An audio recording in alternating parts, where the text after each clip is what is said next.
Serial நடிகை ஸ்ருதி நாராயணன் அவங்களுடைய ஒரு ஆடிஷன் வீடியோ ஒன்று லீக் ஆயிருக்கு. இந்த லிங்க் உங்ககிட்ட இருந்தா தயவு செஞ்சு ரீஷேர் பண்ணாதீங்க, அப்படியே டிலீட் பண்ணிடுங்க. காம வெறி பிடிச்ச இந்த வீடியோ பார்த்தவங்களுக்கும் காமம் வராது, பரிதாபம் தான் வரும். But this is not a personal call. ஒரு வியாபாரம், காஸ்டிங் கவுச்ன்ற ஒரு டிரான்சாக்ஷன். படத்துல வாய்ப்பு வேணும்னா படுக்கணும். இது வித்தியாசமா வீடியோ கால்ல என்ன சொன்னாலும் பண்ணணும் அப்படின்றது ஒரு புறம்போக்கு, பொறுக்கி டேஷ் டேஷ் என்ன வேணாலும் கெட்ட வார்த்தை போட்டுக்கோங்க, தப்பே கிடையாது. ஒரு பெரிய டைரக்டரோட மேனேஜர் அப்படின்னு சொல்லி ஒருத்தர் அங்கேருந்து என்னெல்லாம் கர்மாந்தரம் பண்ண வைக்க முடியுமோ எல்லாமே பண்ண வச்சிருக்கான். இந்த சைடு இந்த பொண்ணு கூட சிரிச்ச முகத்தோட அப்படின்னு சொல்லி பண்ணிட்டே போறாங்க. சத்தியமா இது பார்க்கும்போது மனசுல ஒரே கேள்விதான் வருது, ஏண்டா ஆடிஷன் என்ற பேர்ல என்ன வேணாலும் கேப்பீங்களா? இப்படி ஒரு மானங்கெட்ட வழியில படம் எடுத்து இத்தனை பொண்ணுங்களோட சாபம் சம்பாதிச்சு நீங்க எல்லாம் நல்லா இருப்பீங்களா? போய் குப்பையில போடுங்க அந்த படத்தை. ஒரு பக்கம் நெப்போட்டிசம், ஸ்டார் கிட்ஸுக்கு கிடைக்கிற பிரிவிலேஜஸ், கான்டாக்ட்ஸ், வாய்ப்புகள் எங்களுக்கு கிடையாது.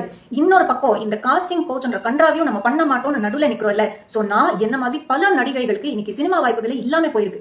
சோ நம்ம கனவுகள் எல்லாமே நம்ம கொண்டுட்டோம். எப்படிப்பட்ட நியாயம் நீங்க சொல்லுங்க? தப்பு பண்ணாம இருக்கிறதே ஒரு பெரிய தப்பா இருக்கு. ஒரு சைடு இந்த ஃபேவர்ஸ் எல்லாம் கேட்கறவங்க மேல எவ்வளவு குற்றம் சொல்றோமோ, இந்த ஃபேவர்ஸ் எல்லாம் பண்றவங்க மேலயும் ஈக்குவலா குற்றம் இருக்குதானே.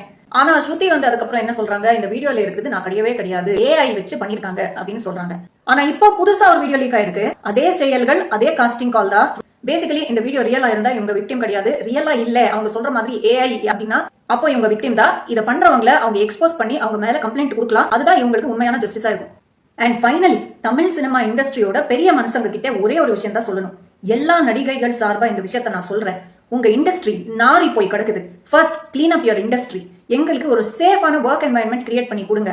சக ஆர்டிஸ்டா, ஈக்குவல் ஹியூமன் பீயிங்ஸா ரெஸ்பெக்ட் கொடுங்க.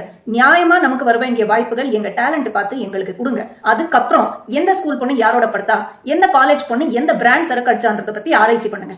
தேங்க்யூ.